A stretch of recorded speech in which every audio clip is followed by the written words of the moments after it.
and certainly anti-casino. I've been proud and pleased to partner with him on many initiatives since his upset victory in 2007.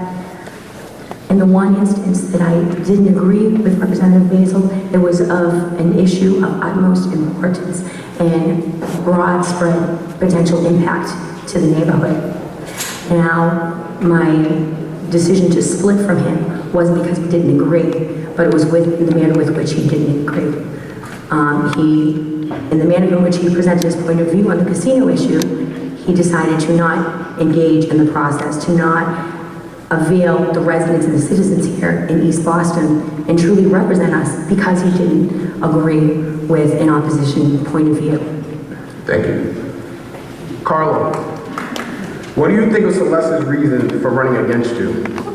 Well, I first would like to say that I believe in democracy. Everybody has their right to take their positions and to run for office. I respect anybody who is willing to put their name on the ballot. It's easy for everybody to be critical when somebody's in office or run for office. It's a different story when you have to put your name on the ballot and you open up your life to criticism, whether it's public or private. So I respect the decision. I may not agree with it, but I do respect it. Thank you.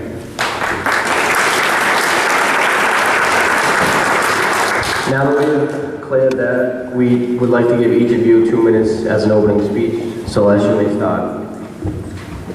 Thank you. First of all, I'd like to thank our host, the students of the debate club, Mr. Morse, the Commonwealth Lobby, Principal Ranger 40, and everyone for having us here tonight. Very fitting that you asked me that opening question, because in East Boston, we have gotten away from the ideal course of business for running elections. People are often shocked when an incumbent is faced with a challenger. However, at the end of each term, it should be seen as an opportunity to review the performance of our elected representatives. So I'm really grateful to be part of this process, to be able to really give folks in East Boston an opportunity to take an appraisal of the situation that we are here in East Boston right now. And I'm grateful to be one of the first women to run in the general election for the statewide seat in East Boston in decades. And you know, I think by the end of this evening, you'll see some very real differences between the representative and I. As we described, that if you are not happy with the process, if you're not happy with representation, then you must be willing to put your hat in the ring and step up there. And that's what I'm doing, to be a true independent voice for folks here in East Boston. Now, of most concern to me is that over these last 7 years, we have not had independent and fair representation. Unfortunately, our representatives seem to be doing the bidding of major entities and not the constituents. Even when we vote and voice our opinion and voice our opposition, we still are not being supported. So I welcome the opportunity. I'm thrilled to be part of this historic occasion where an incumbent is actually being met with some competition. Thank you, Carlo. Your turn. Introduction? Yeah. Before I begin my opening statement, I'd like to thank the organizers, the students, Celeste, but most importantly, you, the audience, for participating here tonight.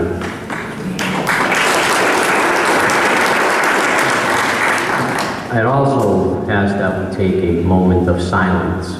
We're better than to be here at East Boston High School and remember Anthony, the great Albano, who's touched so many lives here and who's been a great friend and mentor to many of us.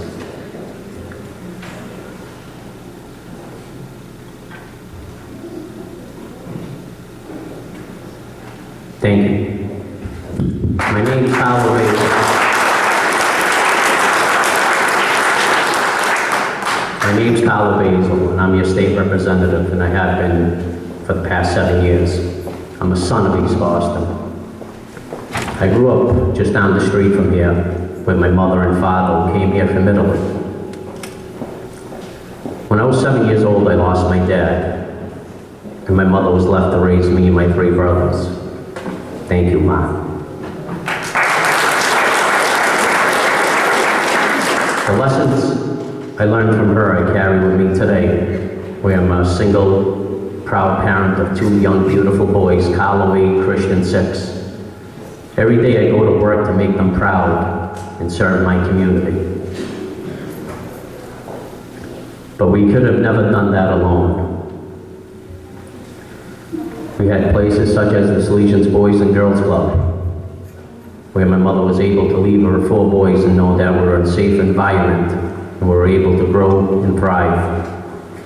I was raised with a strong sense of community. East Boston's best days lie ahead of us. And I know if we work together, we can keep East Boston moving forward.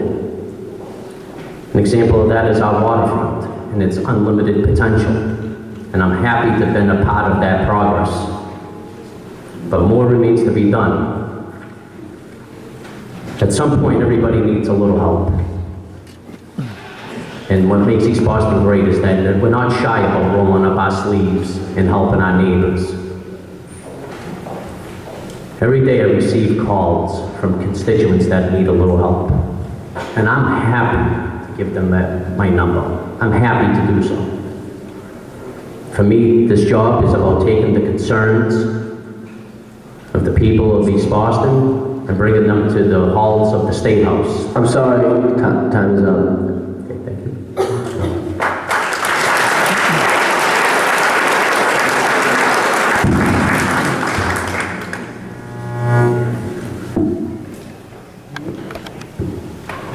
Do you believe that voters should have the right to vote directly on laws or should such votes only take place in the legislature since ballot questions have recently come under fire? Celeste, you'll answer the question first. I think the answer to that is murky. It depends.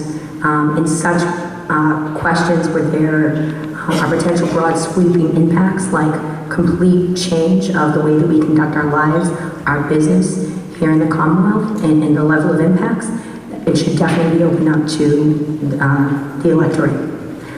There are some where there are occasional changes and enhancements made to legislation. At that point, I think the legislation should be written in such that the representatives are accountable to the constituents, but not necessarily should each vote go to the constituents. To that point, I think there should be complete transparency in terms of how our legislator is voting. There are so many, as I prepare to step into the State House in January, I'm, kind of grounding myself at this point and familiarizing myself with how things work.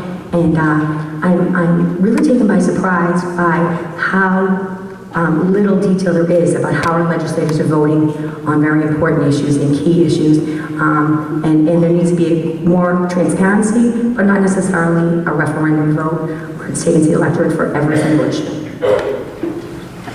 Thank you, Carlo.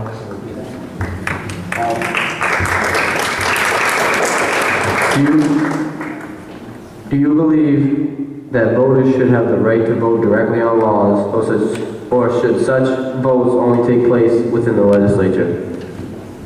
Well, there's a mechanism there for voters to vote on what we want, what we don't want. And let me just say, every vote that the legislator does take is of public record. So there's nothing to hide, it's public record. I believe if the people come together and they disagree with your legislator, absolutely they should be able to vote on what they want and what they don't want. Absolutely. Thank you.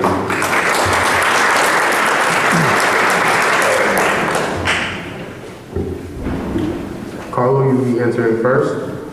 Regarding ballot question 3, pertaining to limitations on gambling in the state, what do you feel is the best vote for our community? Do you think an Everett casino will benefit our community?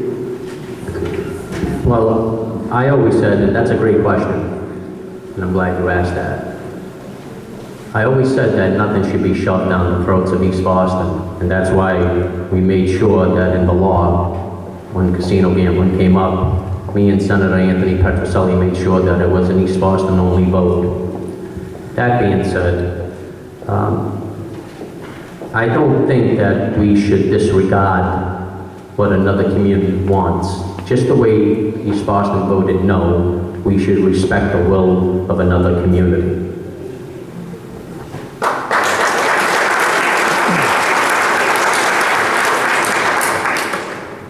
In an ideal world, if the mechanism set in place was truly fail-safe and it would be able to be used to the electorate's advantage and the constituents' advantage, then I might be tempted to agree with Representative Basile. However, as we saw carried out here in East Boston, Representative Basile and Senator Petroselli worked hard on the minute details of this legislation to ensure that we would have a say. However, immediately when the residents of East Boston voted no, they hatched a plan to completely devoid our vote and to begin to try to plan to move it 50 yards away. Now, with regard to the specific question you asked about in every casino, many folks here will attest that in every casino was potentially closer to their home than a Suffolk Downs casino.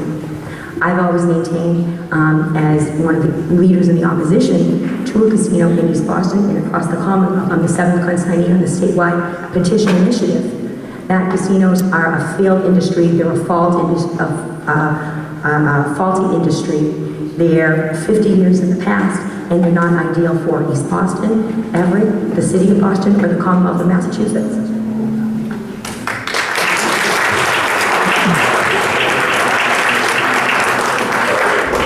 Carlo, would you like to respond to that, or?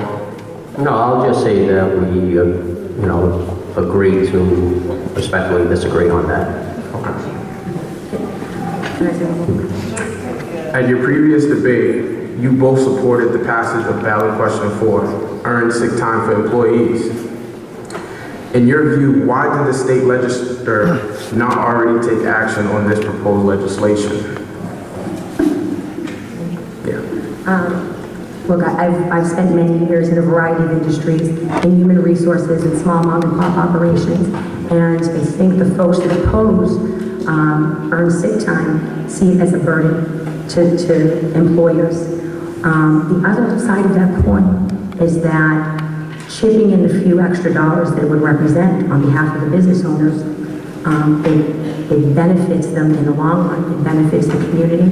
It benefits families. And it is just more value added across the board. As a very young mom myself, I was 19 when I had my daughter, and I worked in an environment, didn't have a college degree, and I worked, for a very low minimum wage. I worked nights and weekends, and when I was sick, my daughter was sick, that was a day off without pay, and that one day without pay could sink a family for a week, in a month, in snowball. So it really behooves our legislature to really look at this and really serve this in a way that is palatable to these small businesses, and it describes to them how much beneficial it is for them in the long run.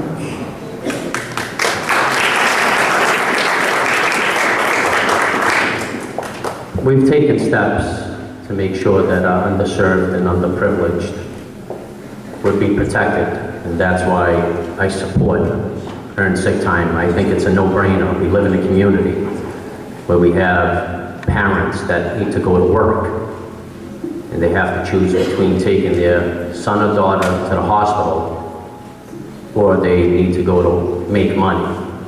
I don't think that's right. I think we need to protect our workers, and that's why we did the domestic workers bill, to protect them.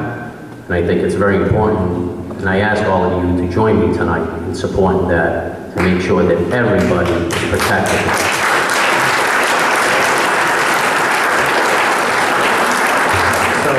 Just to clarify, our question was, why did the state legislature not already take action on this proposed legislation? So can you guys just clarify as to why this hasn't happened yet? Celeste, you go first. You have 1 minute.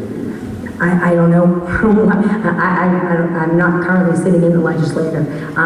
One of the things that is really important to me when I set foot in the State House in January is to make sure that I can join myself to initiatives that make sense for the residents here in East Boston. There are a lot of noble causes out there, and a lot that we can both agree on and get behind. Because it takes a special kind of person within the first 100 days, and in the process of laying out my first 100-day plan, to roll up my sleeves, understand what the needs are for residents here in East Boston, and family is first. You know, and then education and employment close seconds to those. So I'm not sure why the legislature hasn't taken this initiative on it. It seems to me pretty reasonable.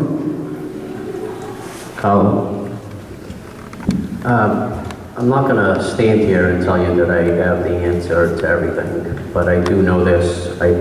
I know once there is a need, me and my colleagues react, and we react fiercely and quickly.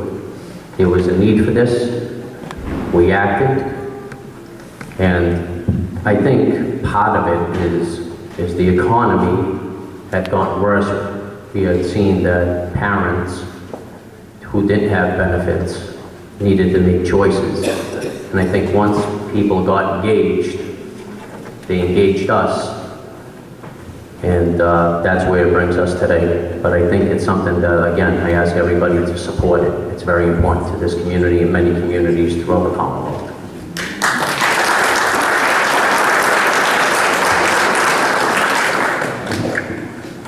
With Suffolk Downs racetrack apparently closing and taking into account that it is privately owned, what ideas do you have for its future? What specific measures will you take to counter the effects of its closures? Carlo. Another great question. I appreciate that. First of all, let's make no mistake that Suffolk Downs is privately owned.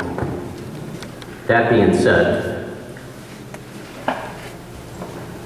I would first want to engage the whole community, not a selected few, to come together as one, and we could bring our ideas to the owners of Suffolk Downs.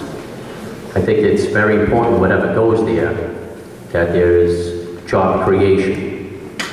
Because after all, I don't think, like I said in the forum, anybody should take a bow knowing that we have 1,000 workers now out of a job. So whatever goes there, I hope that the workers would be able to return, that it will be a community process, transparent, that everybody has a voice. What that could be, I don't know. But I would like to see, like I said, the most important thing, a whole community process where everybody could bring their ideas to the owners of Suffolk Downs.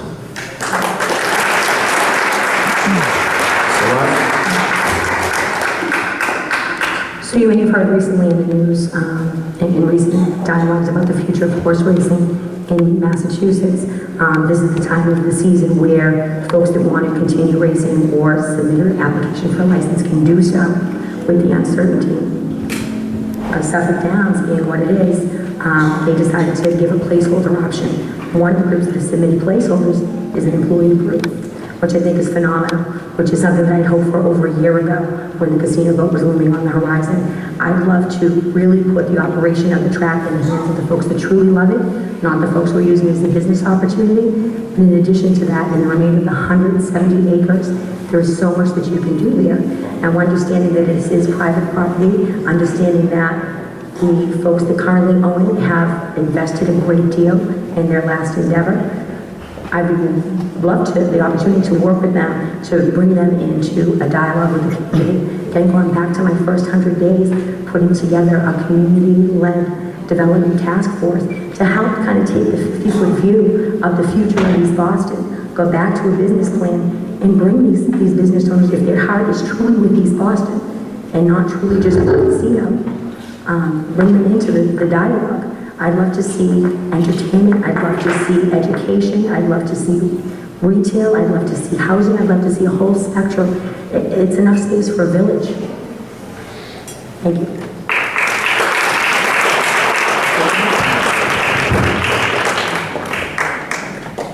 Now something completely different.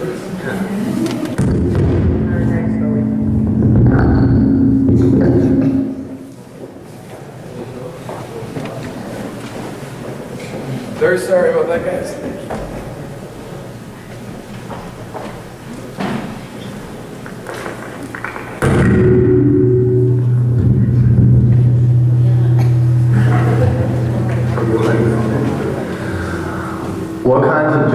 to attract, and how do you plan on bringing those jobs here? Celeste, you'll answer first. Can you hear me? You know, again, it goes back to both the master plan and the needs of the community. And we need a spectrum of opportunities. A lot of folks attempt these days to bring in high-rise hotels, office buildings, hospitality, slanted opportunities, because that's kind of how they pigeonhole the residents here in East Boston. I've actually heard someone from an opposing view of the casino saying, you're expecting us to bring in job opportunities that people in East Boston are qualified for.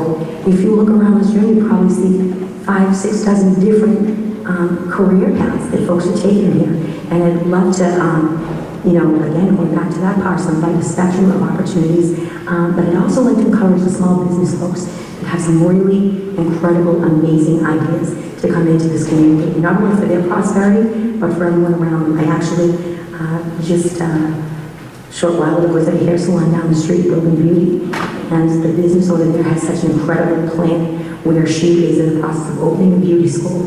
In her first week of students, she wants to bring in all the folks that are operating their home businesses so they can get them on board, get them licensed, get them educated, and send them out to be prosperous. I'd like to see more homegrown stuff like that. And I'd also like to take advantage of our manufacturing history and bringing some modern-day manufacturing back to East Boston, along with high-tech, shore hospitality, and just a whole spectrum of opportunities. And the way you do that is put a plan in place that's welcoming to all of us. Again, back to the master plan, back to the citizen-led development task force. Thank you, Carlo. You know, as a representative, and I can speak for my fellow legislators that are here today, particularly Senator Petroselli. This is the #1 calls we receive about is about jobs. People looking to go to work. So what we did this past year is we started our youth initiative asking businesses to hire high school students, part-time, 20 hours a week, to put them to work. We advocated for financial literacy, where kids are able to learn how to save and manage their money. The whole sense of community starts with our small businesses and what they bring to the table. And I feel that they have a responsibility to the community to hire our children. So I will continue to advocate for our businesses to hire our local folks, especially our children, to teach them, so that way they can be ready for the world.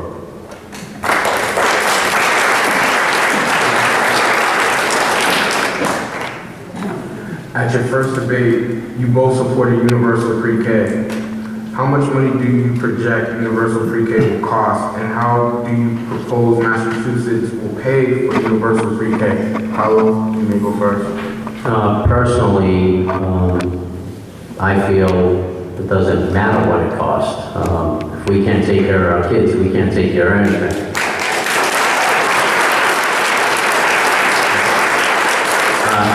I'm a father of 2 young children who I couldn't get into universal pre-K, and I found it very difficult every month to meet the needs, and it's a financial burden, so I know I won't stop until every kid has a seat in the classroom.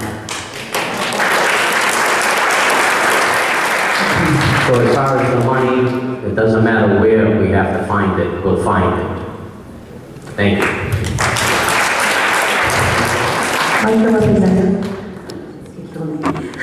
Like the representative, I identify with the challenges of so many parents out there finding, quality early education and affordable early education.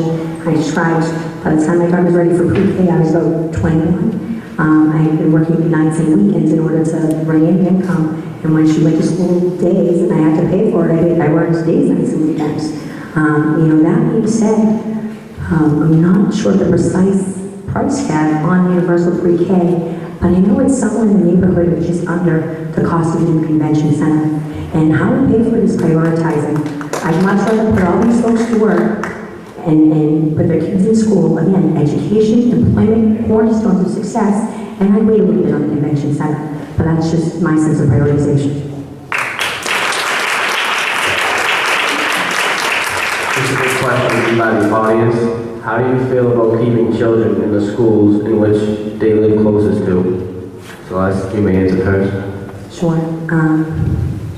You know, I grew up right over the hill on Monmouth Street, and I attended the Curtis Island School up the Heights, and back in the 70s, and then when the snow came and the buses didn't and school was on, you walked to school. There was a time when my brother attended junior high school, 6th grade, there wasn't one locally here in Boston, and that meant he boarded the bus, stayed straight in the 70s era traffic in the tunnel. I know you kids sit through these days, but it was hours long to attend the Ed King School over in Roxbury, I think.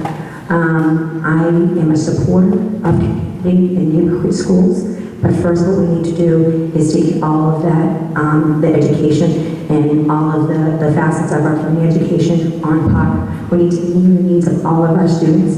We need to meet the needs of our accelerated students, our ESL students, some that have learning requirements, special learning requirements, and we need to make sure those are all where they should be and all the needs being met before we can move to that model.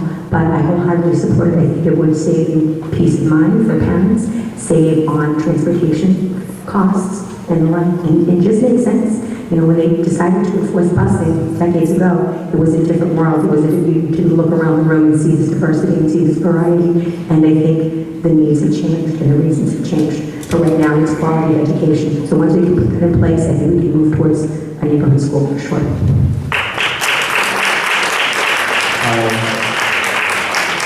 Please refrain from applauding during speeches. Thank you. Carlo Basile. We spend, as the city of Boston, roughly $40 million in transportation. And I always been an advocate that I believe in neighborhood schooling. But I understand, being a parent of 2 kids in public schools, that not all public schools are as good as the other one. So what I would suggest is we spend that $40 million in making sure that we have the best schools as far as what our classrooms need, 2, the best teachers, which I personally think that we do, and I respect teachers very much for their hard work. And lastly, like I said, I believe that you go to the nearest school where you live. I think if we can make all these schools the best schools possible, there is no need for transportation. But that's not a reality right now. And until we can get these schools all to be of one, we're gonna have to deal with the transportation issue, unfortunately. But your question is, how do I feel about neighborhood school is, I feel that we should be going to the closest schools that we live at.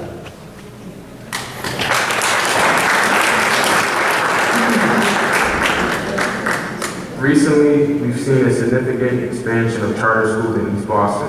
What is your stance on charter schools? Carlo, you may go first. Boy, that's easy for me. I'm proud to be a supporter. I'm a supporter of all kinds of schools. I believe East Boston should have a trade school. We have 2 of the best charter schools right here in East Boston, in the whole Commonwealth, and I'm proud of that. I believe the more options you give our parents, give the parents, the better off we are. I am a stock supporter of giving parents options.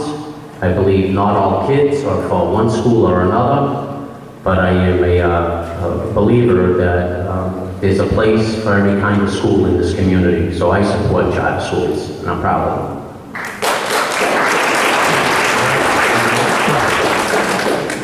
I support charter schools, but I believe a couple of things.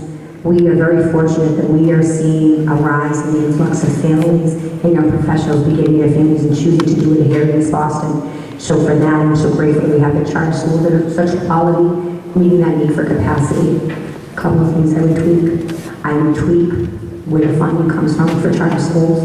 Currently, if a Boston Public School student, mainstream, decides to migrate over to a charter school or wins the lottery for a charter school, they must pay, and that comes out of the public school coffers. I'd like to see two separate coffers because it's not adding capacity, it's not adding benefit if it's detracting. The other pieces of the charter schools are not required to meet the needs of all education levels. That goes back to our students with learning plans. Someone could very much benefit from the rigidity exhibited by some of these incredible charter schools we have in East Boston. And that goes to some of the folks that are English language learners. These schools are not required to educate them. And if you don't meet the standards set by the charter schools, they are free to remove it to the public schools so that they can maintain this high score average that kind of gives a false reading. And that's particularly important as we see the new high school that's on the horizon. I'd like to see, again, the money in a separate coffer so it doesn't detract from public schools, do all we can to boost our local public schools so that it's actually adding a capacity, not detracting, not sifting off the cream of the crop. You know, I want to make sure that East Boston High School has all the amenities that it needs. It is the best neighborhood high school in the city of Boston, in the Commonwealth of Massachusetts, and in the United States. I would love to open up a magazine, those magazines that go around and see East Boston at the top. And how can we do that if we keep siphoning the money away? And if there are points to put a charter high school right down the street without addressing that first?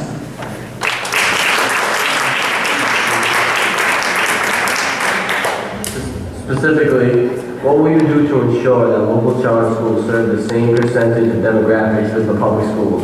For example, local charter schools serve significantly fewer English language learners, special education students, and low-income students. Celeste, you may answer first. Sure, I'm not sure. I think the quota system went out a long time ago. I think one of the key steps towards that is making it accessible. The charter schools these days, you kind of need to be in the know when to get the application, when to submit the application, so knowing is half the battle. And the other piece is requiring to be able to meet a spectrum of needs and looking at the permissiveness of allowing them to bounce on students that they don't feel are making the grade to their taste. I think those are great places to start. Audience, we just please ask you to hold your applause until the end of the debate. Thanks. Carlo? Unless I'm wrong, both our charter schools that I've been, had the privilege to tour, I didn't see that. I don't see that it wasn't open for everybody, for all races or ESL. I think it was very inclusive. So I don't quite understand that they take from the cream of the crop. I would totally disagree with that. I think that it's a very inclusive situation at both charter schools. I think that it's a process. I think that they open it up for everybody. It's a lottery system. So I would suggest that it's there for everybody and not just some children. Why are charter schools allowed to take public funds when charter schools expel students that public schools are required to serve? Also, should the rule be the same for both charter and public schools? Carlo, you answer first. First of all, I want to say that we have had the biggest increase in the last two budgets for our schools in the Commonwealth. That being one. Number two, it's a choice if you want to send your child to a charter school. You don't have to. If your child doesn't want to go, or if you don't want them to be there, we have a responsibility of teaching all our children. It's the law. So, again, it's an option that parents have. I believe the more options that we have, the better. I think it makes the community stronger. I think it brings all our schools into a competitive race. So the public school, yes, do have to take any child, and charter school does it, there's rules. But then again, like I said, you have an option if you want to go there. You know what the rules are before you send your child there. But you don't have an option to make them keep your kid if they decide not to. And that's the question. And I don't believe they should be able to accept public school funds. If they're able to place exceptions on who will educate, we should be able to place exceptions on those funds. And then, I want to describe that they are a great asset and a resource in an environment where we clearly need more seats, but not when they're detracting or impeding the public schools that already exist. So we need to relook at that and look at separating the buckets for funding so that one doesn't impact the other. And maybe we need to be reclassifying charter schools a little bit more so that folks aren't misled. And in terms of it being a choice, it's only a choice if you know that it exists. And we do need to take steps to provide this information to parents and all parents. You know, it's challenging to live, work, raise a family, and be successful. I was one of 6 latchkey kids, and my parents didn't sit at the table every night going through the papers that came out of my bag, going over our homework. Things get missed, things fall through the cracks. Are your kids clean, dressed, fed, roof? Check. You know, charter schools, you don't know what you don't know. So we definitely need to do a much better job of that, and we definitely need to do a much better job of safeguarding our public schools so that it actually is an added benefit to have the charter schools. What is your position on allowing undocumented immigrants to receive in-state tuition at state colleges if they are a graduate of a Massachusetts public high school?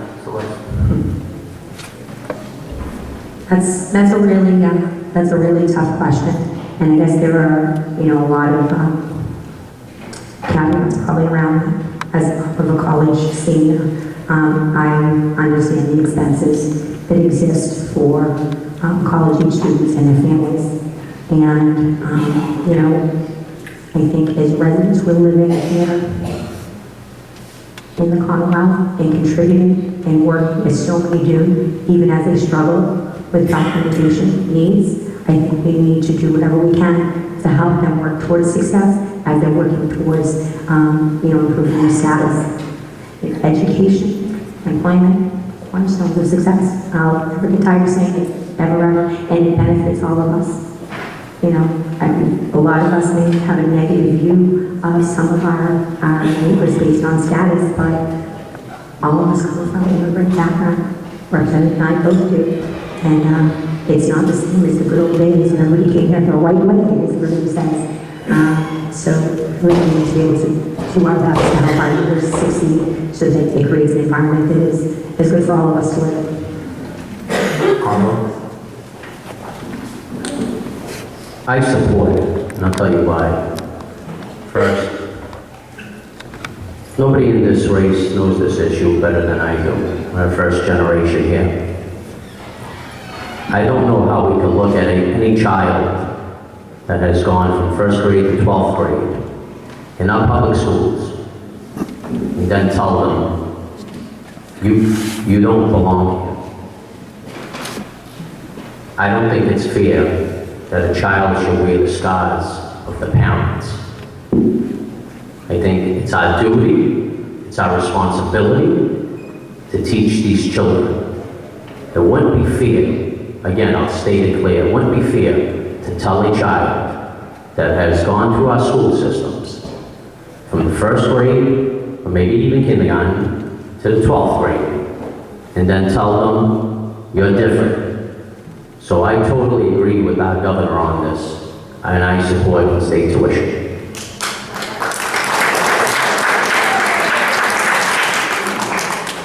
How will you convince other legislators and the public that your position is correct, Carlo? Sorry. How will you convince other legislators and the public that your position is correct? I would just have them look into the eyes of somebody that is in that situation and tell them that they don't belong.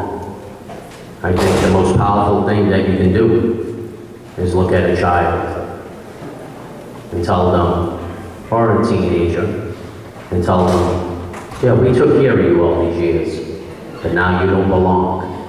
You're different. So I think advocacy groups obviously play the biggest part of this. And I would definitely do all that I can to advocate for them in the legislature. Celeste? Sure. A lot of these questions you're asking us here tonight, you're asking us to deliver a response that whether or not we think they're facts, but they're frankly opinion. When you talk about trying to convince someone that your answer is the right answer, you need to leave with fact. And there's nothing more factual than numbers, dollars and cents and data. And when you can quantify for someone, legislators, folks in your community, the exponential benefit of educating these youth so that they can become employed, so that they can provide for their families, that they can take care of themselves, contribute to the community, buy homes, pay taxes, essentially make money instead of taking money, they'll buy much better than you. Second, you quantify, lead with facts, lead with data, and it's the absolute truth, you can't refute it.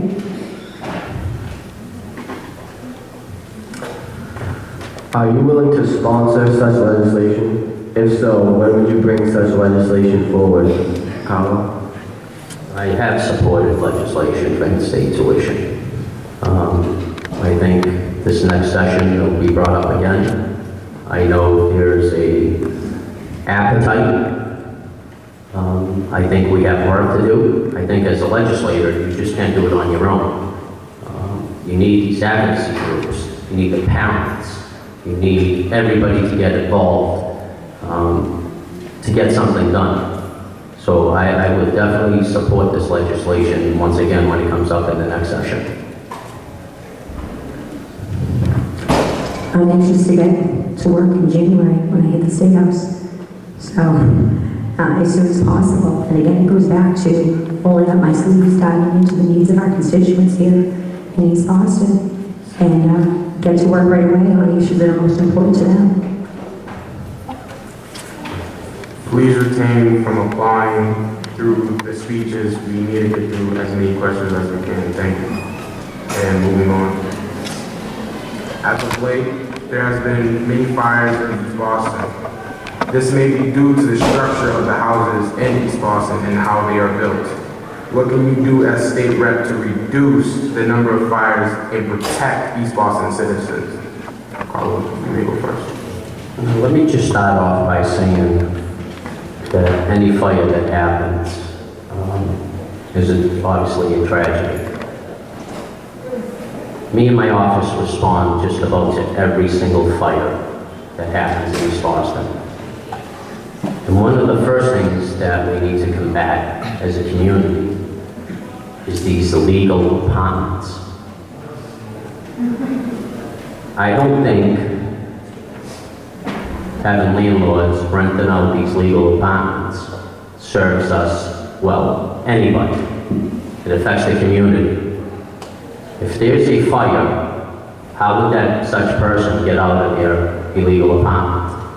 So I think it's important that we need to work with the mayor and the city to make sure that we do an inventory of our properties and our landlords and make sure that we rein this in. We know for sure that fires have taken place in illegal apartments.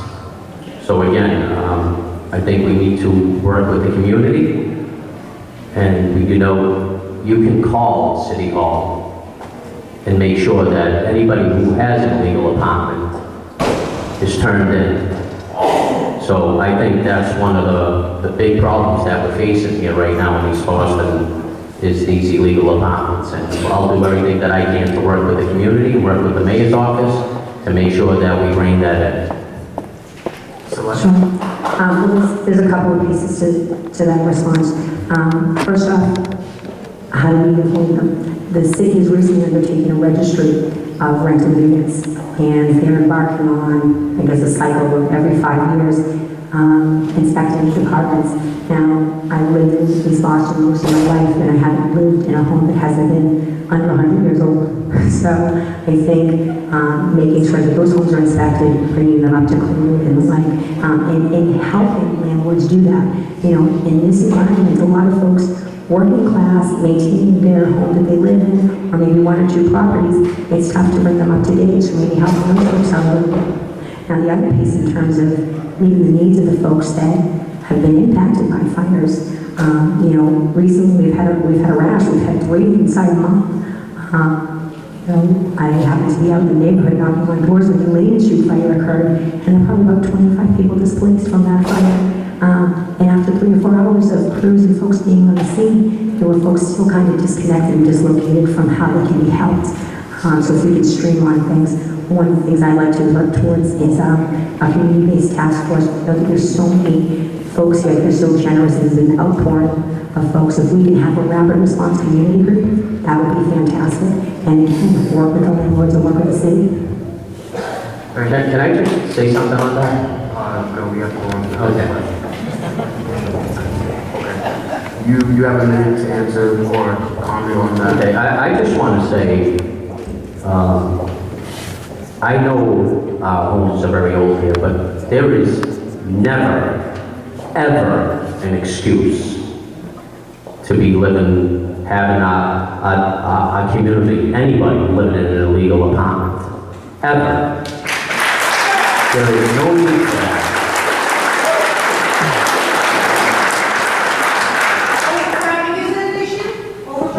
When there's never an excuse, period. I don't put anything on someone's life. Audience, please stay calm and do not blur out or applaud during any of the speeches. Thank you. You can continue. That's it. All right. Celeste, this is for you. This summer, there were many complaints in the Eagle Hill area about noise coming from the airport. How do you plan to improve relations between Massport and the neighborhood?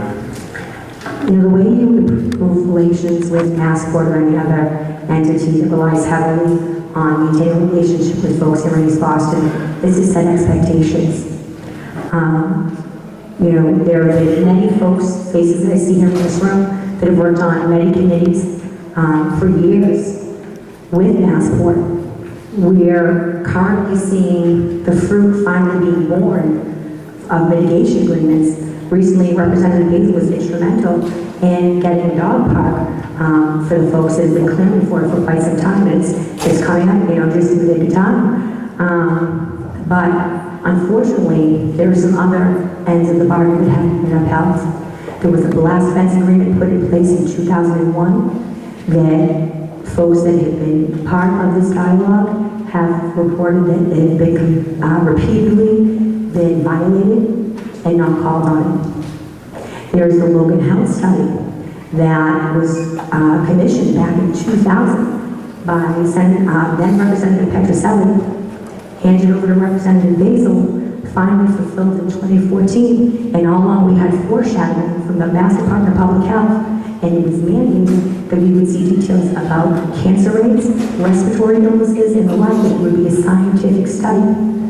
14 years later, only after the final T's and I's were handed off to Massport for completing self-policing, they picked up the tab and fined $200,000 of it. We got a telephone study where they called individuals and asked them how they were feeling and if they had any illnesses.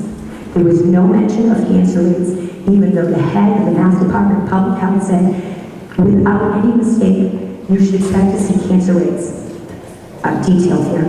So I thank Massport for the dog park 40 years later, just in time for election day, but I want to know about cancer impacts, respiratory impacts, and the like. Thank you. Thank you. Carlo. Over the past 7 years, there's been a stark difference the way Massport treats this community. Big difference. The airport is our largest employer, and guess what? It's not going anywhere. So I think it's important that we coexist and we work with one another. When Massport has to have their feet held to the fire, you can believe that I will do so. Me and Senator Anthony Petroselli have done a lot of good work with Massport. We've done the Greenway extension. We've done Bremen Street Park, make sure that they maintain and secure it. And we've done that for Pierce Park. And guess what? They're one of the best parks in the country. So you need to work with them. You need to come together. We're gonna have our differences, there's no doubt about it. And when the time calls for it, we'll do it. And the dog park, I'm proud of that.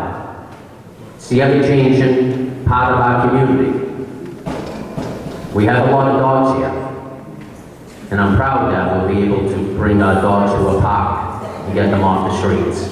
I hope to have more parks for dogs in East Boston. Again, it's important to work with Massport. We don't always have to fight. We gotta work together, because we're both here, and neither one of us are going anywhere. Celeste, would you like to respond, or would you like to move on to the next question? I'm wondering when is the time to fight, when the agreement was put in place in 2001 and hasn't been upheld. I'm wondering when it's time to fight when a study was mandated in 2000, finally delivered in 2014, and was a pale comparison of what it was supposed to be. When is it time to fight, Carlo? When you don't like the pavement of the dog park? When's it time?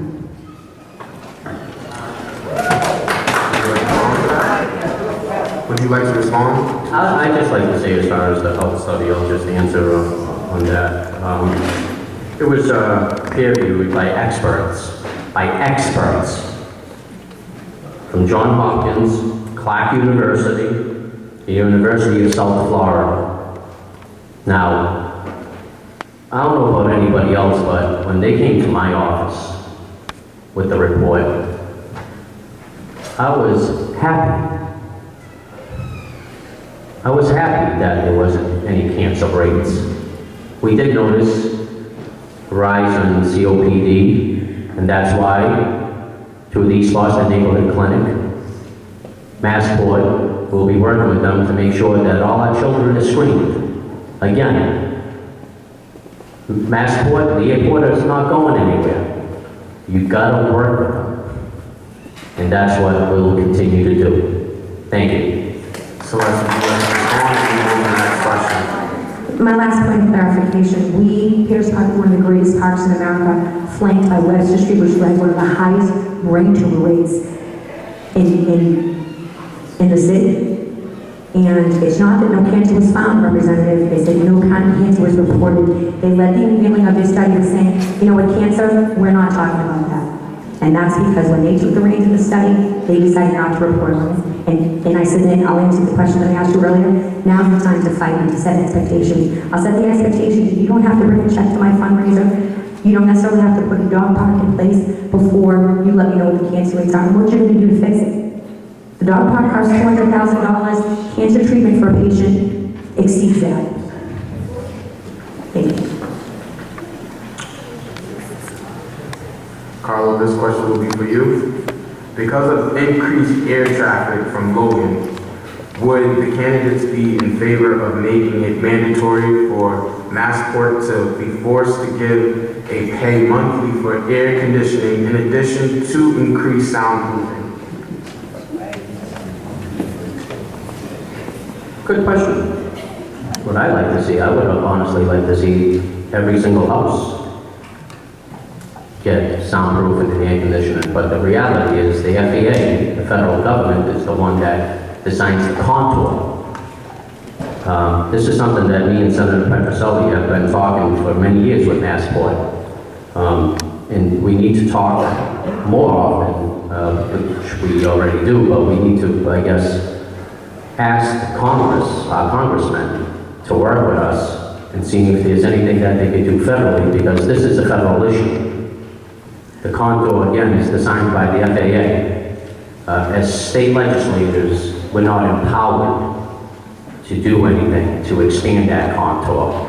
But to answer your question, I would like to see every home in East Boston have both air conditioners and soundproof windows. Celeste? Air conditioners and soundproof windows are luxuries that I think many of us would like to have, but it's only banded or placebo. Question that I posed to Massport was kind of brushed off in a recent Eagle Hill meeting was, is there any modeling that you can do that would ensure on any given day that we would not exceed a certain amount of flights at a certain altitude, essentially at a rate that would disrupt the average citizen at a reasonable hour of night. That is to say, will you buy into, at least looking into the possibility of studying these flight patterns so that on a windy day, which is the excuse that we use for using that runway that have them running over everybody's house, after 11 o'clock at night, there's no way possible a plane can go over someone's house at this level. You know, that's what we need to do, and that's what we need to go to our congressmen for. Not ACs and air conditioning. Improve the quality of life. Improve the way they operate. Set an expectation. That's what needs to happen. Thank you. Celeste, this next question will be for you. What specific plan do you have to control substance abuse and rehabilitate affected persons in East Boston?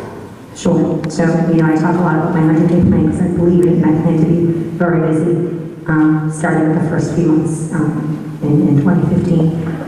Again, kind of convening a summit about youth issues and concerns and seeing what the current landscape is with regards to the disease. But I believe early intervention in terms of education, and then even continued intervention and support with folks that run into trouble with substance abuse. What happens is, very early on, with the first offense, they're labeled, a very specific category, and they're completely disregarded. We've had a good deal of success with drug court here in East Boston. My father's probation officer worked in that program, and I'd like to fund that and work with that. It's a facet of our court system here in East Boston that not only gives these kids a second chance, puts them on a path, but also brings the family in and really makes them invested in the success. It doesn't write them off at the first offense. And the other piece is taking advantage of the agencies that we have in our immediate vicinity and having them work together with law enforcement to again help folks get out of that old place and confident early on and just to kind of support them. Thank you. Carlo? It's an important question for all of us. One of the hardest days, and I've said this before, in my life, was pulling a needle out of my friend's arm who was dead on the floor. One of my hardest days. Still deal with it today. This past year, Anthony Petroselli, our senator, our good senator, started our first Substance Awareness Day. He brought together the whole community on how we can combat this. This affects all of us. I've always said this, one way or another. If you didn't have a child, friend, cousin, one way or another, whether your house is broken into or your car's broken into, we're all affected. And when it comes to this, we're all brothers and sisters. We need to work together. That's why up at the State House this past legislative session, we increased the biggest amount of money ever to combat substance abuse. We made sure that insurance companies couldn't use prior authorizations anymore. We made sure that our beds went from 7 days to 14 days. This is something that I hold dear to my heart. This is something that I will continue to fight. Again, we are all in this together. Nobody's exempt from this. So I ask that we continue working together. We continue helping the ones that have addiction. Nobody asks to be addicted to drugs. Nobody wakes up in the morning and says, you know what, I want to be addicted to heroin. I want to be addicted to coke. I want to be addicted to OxyContin. Excuse me, Carlo. Your time is up. Thank you. At a recent debate, you were both asked to give two specific actions you would take to address gentrification and rapid increase of housing prices. Neither candidate provided the two specific actions that the questioner requested. We would like to give you another chance. Although there are several great things currently happening in the community, rising housing costs continue to be a problem. What new ideas are you promoting to guarantee that East Boston natives will still be able to afford housing? Carlo, you want to answer first? Thank you for that question. I think the first thing that we need to do, and I've said this and I'll say it again, is that we need to make sure that we have balance in this community. I think it needs to be smart, it needs to be trans-oriented. I think we need to have mixed use. I think we need to have, for our young professionals, I think we need to take care of our elderly. It's balance. Balance is the key to this. And it's just not about the housing. We gotta make sure that we support our business districts, where we're able to make sure that we support all these developments, to make sure that we keep the monies here in East Boston. But the most important thing is that, again, I can't stress it enough, is that we need to have balance. I don't believe that we should halt development. I'm not gonna apologize that East Boston's the hottest place to come and live. I won't apologize for that. I'm proud. But I think it needs to be smart. And I think it needs to be balanced for everybody. Not for just one group, but for everybody. So that everybody is inclusive in this. This has been a huge concern of mine. You know, I'm third one of 4 generations that have grown up, worked, and contributed here in East Boston. I'm part of the 4th generation. And it is a concern of mine being able to continue to afford to live here in East Boston. I know myself, so many else. Today when we opened the Boston Herald, there was a quote from an East Bostonian, Miss Raina Alfano. She described that she's afraid that she will no longer be able to live in the home, the only home that she knows and loves. And that's a concern to me. A lot of folks see all this development on the horizon as a sign of success, and it is. Quite frankly, East Boston's the place that everyone wants to be. But high development alone will not bring East Boston to prosperity. You need to have a balance. You know, East Boston is rich for so many things.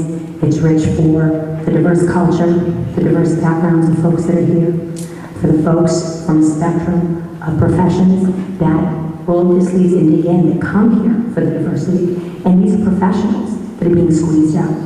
The people like you to have the perception that it's low-income folks, folks that don't work, folks that are receiving benefits. But when you're talking about development that's going up, and a starting apartment rate is $2,000. First class security, that's a $6,000 buy-in. Most folks can't do that. And that will change the landscape, both physically and viscerally here in East Boston if we continue to march through that drum. That's why I want to move towards working with folks who are already doing work here in East Boston, citizen-led task force. There's East Boston 2020 that spun out of the lead. That was identified immediately after last November's vote for folks to be proactive and think about how we want to develop here in East Boston. And also going back to a master plan. How are we going to make this community so it's livable? What do you plan on doing for senior housing in East Boston? How do you plan on accomplishing this? Celeste, you answer first. I'm sorry, can you clarify senior housing? Senior citizen housing in East Boston. Sure. You know, again, it's unfortunate that there are many seniors that I've spoken with that feel like their only option, given the rise in housing costs, that their only option is to move into some of these senior units. A lot of folks laugh and say, I'm not old enough to live here. Those places are for old people. I'd like to really work with folks who are really invested in the community. There's lots of resident landlords or folks that have recently moved out and work with helping make sure that it's affordable for them to maintain their properties or make a welcoming home. Again, going back to these folks that would develop here and make sure they think of the community in mind. The reason why they have to ask for so much money is because there's artificial churn in terms of what housing is worth. It's only worth what we're willing to pay. But for these investors, they'll tell you, they'll do modeling and say, we need to build 500 units and charge $2,000 to $4,000 a piece in order to get our return on investment. And we need to look at that.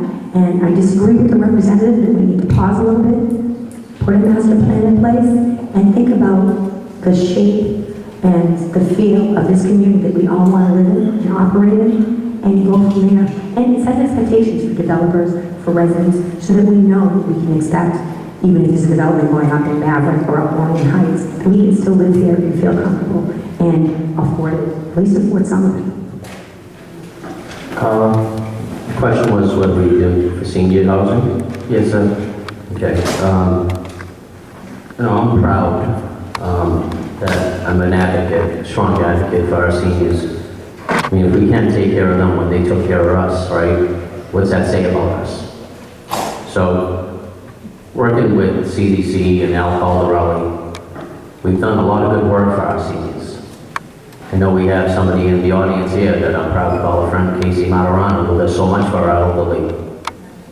And we should never forget that. They are usually the ones that are forgotten about, but my mother makes sure that I don't forget them. But that being said, I think we do a pretty good job here in East Boston to help our elderly and make sure that they have housing. I think for a small community as such, we have enough housing right now to please that age group. If we need more, I'm sure me and my colleagues in government here in East Boston will tackle that issue. But we have a great relationship with the CDC and will continue to do so.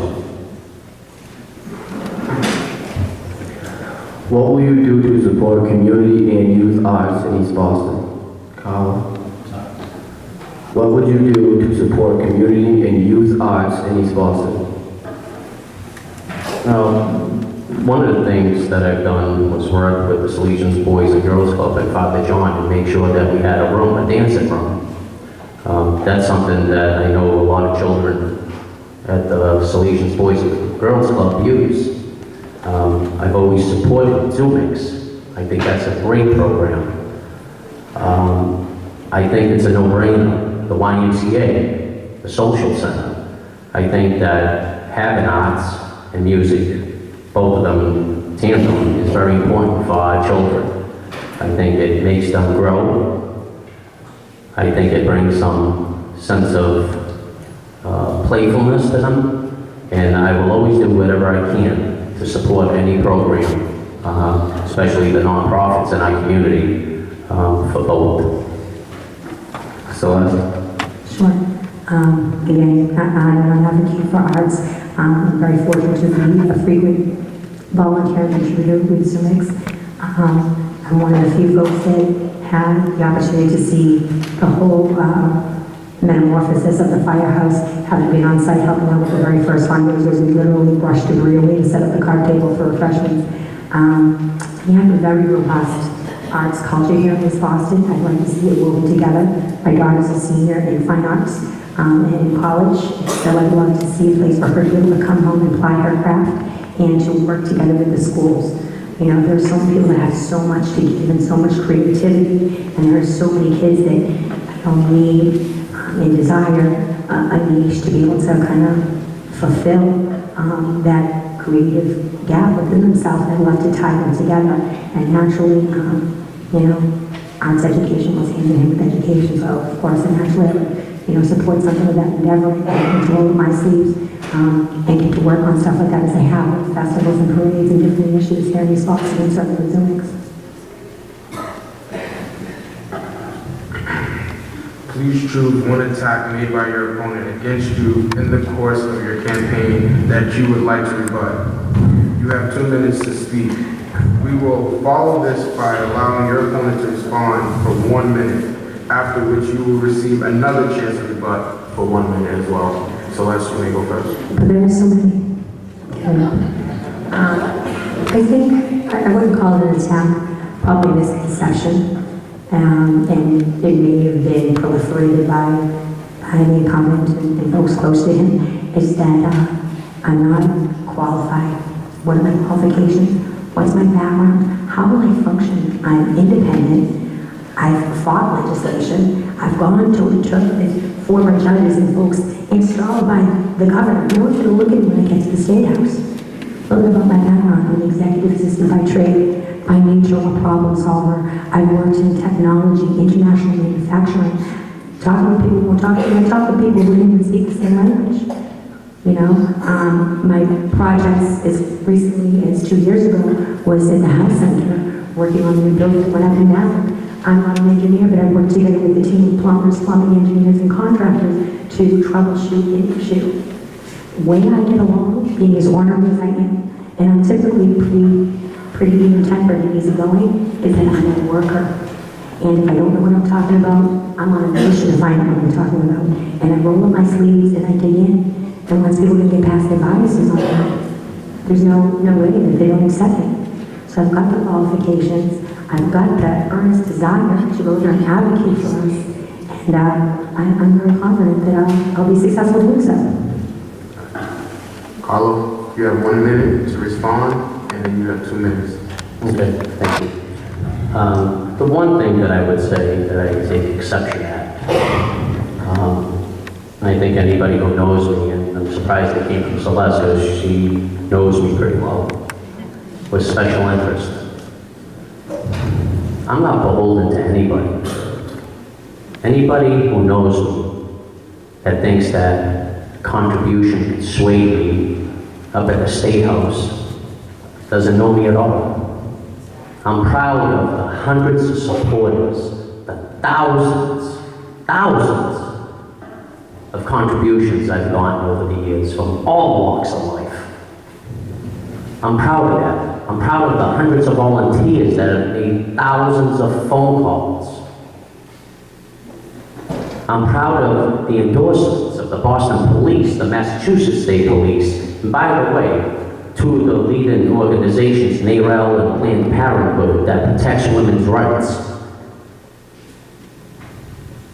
You know, they protect the women. And if that's beholden to special interest, guilty as charged.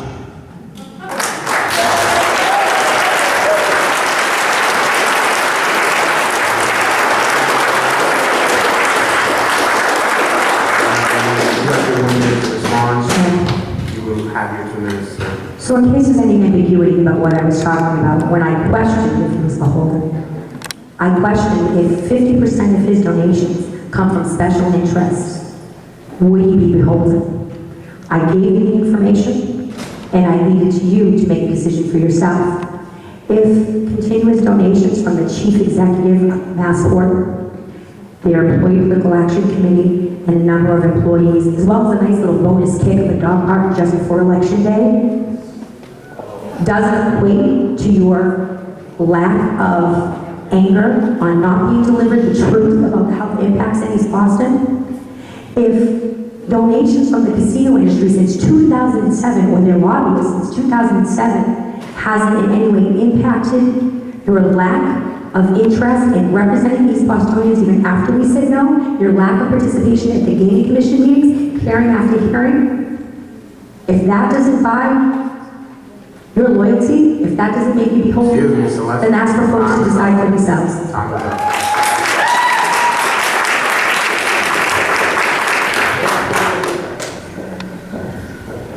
You have 1 minute. I'd just like to respond by saying, first of all, Celeste is wrong that we're only allowed to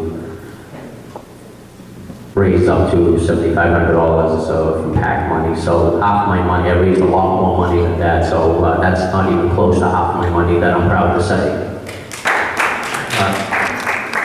Again, I am proud of my supporters. I'm proud of all of you. I hold it deep in my heart that you guys would come out and work every night making thousands of phone calls for me. I'm proud of all the money that was contributed to the campaign, because you know what? We've done a lot of good work with that money. We've been able to help a lot of these nonprofits. We're able to feed people Thanksgiving because of your contributions.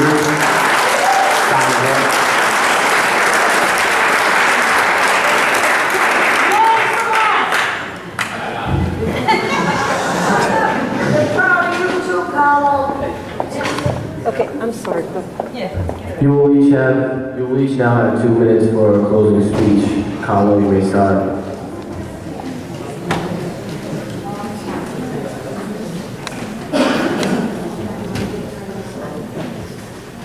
Again, I would like to thank East Boston High School students, the organizers, Celeste, and again, most importantly, you, the voters.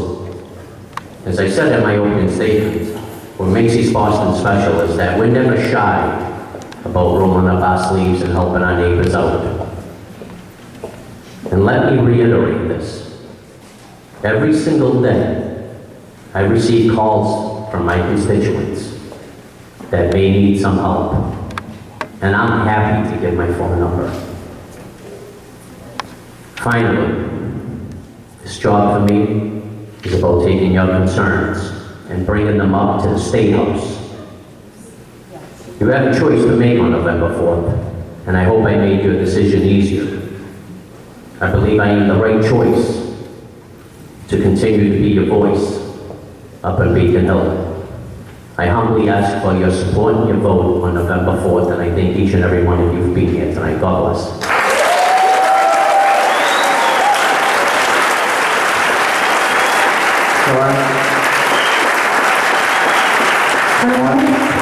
Audience, please refrain from applause until the meeting is over. When we opened up here tonight, I described this as being a job review. Every year we get performance reviews for our state legislators. I guess it's every 2 years they should expect one.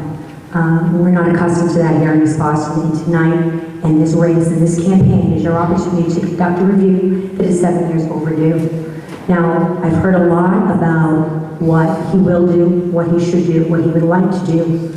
But I'm acutely aware that this job is only 2 years if you hire me for this job.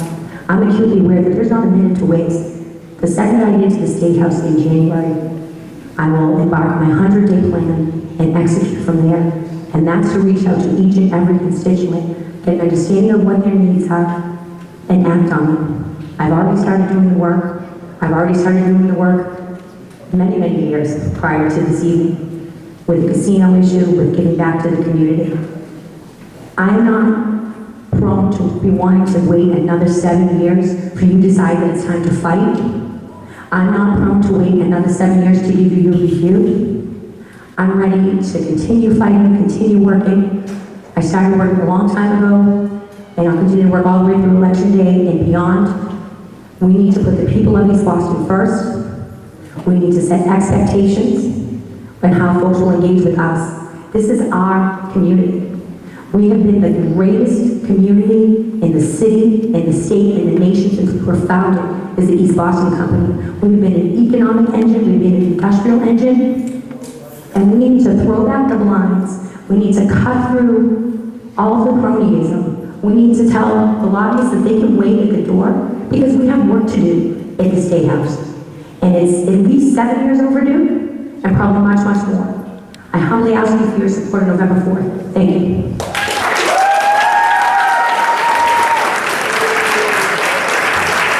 Thank you for coming. That concludes tonight's debate. Have a nice night. Thank you. Thank you.